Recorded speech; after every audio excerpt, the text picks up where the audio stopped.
Hello மக்களே. So எல்லோரும் எப்படி இருக்கீங்களா? நல்லா இருக்கேன்னு நினைக்கிறேன். ஸோ எல்லாருமே சோஷியல் மீடியாவை கண்டிப்பாக பார்த்துட்டு இருப்பீங்க. சோஷியல் மீடியாவோட ஹாட் டாபிக் என்ன அப்படின்னா, விஜய் அவர்கள் வந்துட்டு பார்த்தீங்கன்னா ஆட்சி அமைக்கக்கூடாதுன்னு சொல்லி தமிழ்நாட்டின் இரு ஜாம்பவான் கட்சிகளான டிஎம்கே ஏடிஎம்கே கிட்டத்தட்ட 50 வருஷமாக வந்து எதிர்கட்சிகளாக வந்துட்டு இருக்காங்க. அவங்க இருவரும் ஒன்று சேர போகிறாங்க, அலையன்ஸ் வச்சு தமிழ்நாட்டை ஆள போகிறாங்க, விஜய் அவர்களை துரத்தி அடிக்க போகிறாங்க. இந்த மாதிரி டாக் தான் சோஷியல் மீடியாவில் போயிட்டுருக்கு. சுற்றி நடக்கிற சம்பவங்களும் அப்படி தான் இருக்குது. ஸோ இது ரூமரா உண்மையா, அதை பற்றி தான் இந்த வீடியோவில் வந்து பேச போகிறோம். அதெல்லாம் நான் பார்க்குறது முன்னாடி சேனலை புதுசாக லைக் பண்ணிட்டு சப்ஸ்கிரைப் பண்ணிட்டு வந்து தான் பாருங்கள். ஸோ இப்போ வரைக்கும் வந்து அது உண்மை மாணிக்கு தான் தோணுது. ஏன்னா விஜய் அவர்களுக்கு வந்து கிட்டத்தட்ட இன்னும் 10க்கும் மேற்பட்ட கட்சிகள் தேவைப்படுது ஆட்சி அமைக்கிறதுக்கு. ஃபஸ்ட்டு காங்கிரஸ் போய் ஜாயின் பண்ணிட்டாங்க. ஸோ காங்கிரஸ்க்கு அடுத்து நம்ம திருமாவளவன் சாருக்கு வந்துட்டு பார்த்தீங்கன்னா டிவிக்கு வந்து ரெக்வஸ்ட் கொடுத்துருக்காங்க, எங்கள் கூட வாங்கின திருமாவளவன் சாரும் சேர்றதுக்கு தான் வந்து ஆசைப்பட்டிருக்காரு. ஸோ அதுக்கு கூட்டம் கூட்டியிருந்தாரு. பட்னா இப்போ சடனாக அந்த கூட்டத்தை வந்து கேன்சல் பண்ணியிருக்காரு. கேன்சல் பண்ணிட்டு ஸோ அமைதியாக இருக்கார்.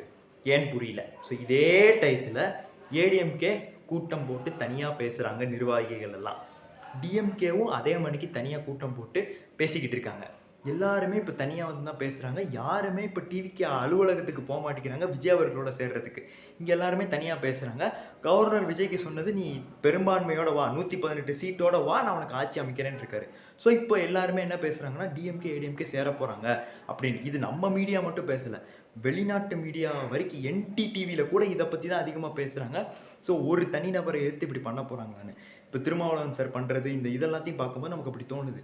பட் என்ன கேட்டிங்கன்னா இது ஒரு ரூமர் தாங்க. ஏன்னா டிஎம்கே ஃபஸ்ட்டு இந்த தோல்வி எப்படி அணுகுனாங்கன்னா, மக்களோட அந்த விஷயத்தை நாங்கள் வந்து ஏற்றுக்கிறோம், நாங்கள் சிறந்த எதிர்கட்சியாக செயல்படுவோம் தான் சொன்னாங்க.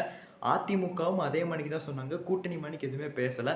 ஸோ யாருமே அப்படி சொல்லலை. பட் இந்த மணிக்கு பண்ணுறாங்க. ஸோ இப்படி பண்ணாங்கன்னா இந்த 2 கட்சிக்குமே இது பேக் ஃபயர் தான். ஏன் அப்படின்னா, இப்போ சிம்பத்தியை காட்டி தான் இவர் வந்திருக்காரு. 2 பேரும் கொலை பண்ணுறாங்க, தொல்லை பண்ணுறாங்க தமிழ் மக்கள்னு. இப்போ இவங்க பண்ணாங்கன்னா இவர் தான் மக்களுக்கு எல்லாருக்குமே ஒரு பெரிய ஆளாக தெரியவர் விஜய். ஸோ அதனால் இவங்க 2 பேருக்குமே இது வந்து எப்படின்னா பேக் ஃபயர் தான் அப்படிங்கிறது என்னோட கருத்து. இன்னொன்று இதில் எங்கெங்கே இவங்க சேர்ந்தாங்கன்னா கொள்கை இருக்குது, கோட்பாடு இருக்குது, ஒன்றும் இல்லையே. ஸோ அதுதான் நமக்கு தோணுது. இன்னொரு விஷயம், விஜய் அவர்கள் சொன்ன உடனே நியாயமாயிரும். நம்ம 2 பேர் தாண்டா வரணும், வேறு யாராவது புதுசாக வந்தால் அவங்கள விடக்கூடாது, அந்த மாணிக்கு வந்து பண்ணுறாங்க. விஜய் அவர்கள் சொன்னது எல்லாமே உண்மைங்கிற மாணிக்கு ஆயிரும். ஸோ அதனால் என்ன கேட்டிங்கன்னா, யார் போனாலும் சரி திமுக அந்த மாணிக்கு போக மாட்டாங்க அப்படி சொல்லி நான் வந்துட்டு பார்த்தீங்கன்னா நம்புகிறேன். ஸோ என்ன நடக்க போது தெரில. பட்னா இப்படி நடந்ததுன்னா கண்டிப்பாக இது இவங்க 2 பேருக்குமே தான் வந்து பேக் ஃபயர் ஆகும். என்ன நடக்க போகுது அப்படி சொல்லி நம்ம வந்து பொறுத்திருந்தான் பார்க்கணும். பட்னா அரசியல் களம்ங்கிறது ரொம்ப மோசமானதுங்க. அதை நான் புரிஞ்சுக்கிட்டேன். அவ்வளோ ஹெல்ப் பண்ணாங்க டிஎம்கே காங்கிரஸுக்கு. ஆனால் எச்சத்தனமாக இப்போ போய் விஜய் கூட சேர்ந்துருக்காரு. என்னங்க இது பட் இந்த மாதிரி நடக்கக்கூடாது. விஜய் அவர்களே ஆட்சி அமைக்கணும். ஸோ அதுதான் வந்து தான் கரெக்ட். என்ன நடக்க போகுது சொல்லி பொறுத்திருந்து பார்ப்போம். உங்களோட ஒப்பீனியன் அந்த கமெண்ட்ஸில் பதிவு பண்ணிங்க. நன்றி, வணக்கம்.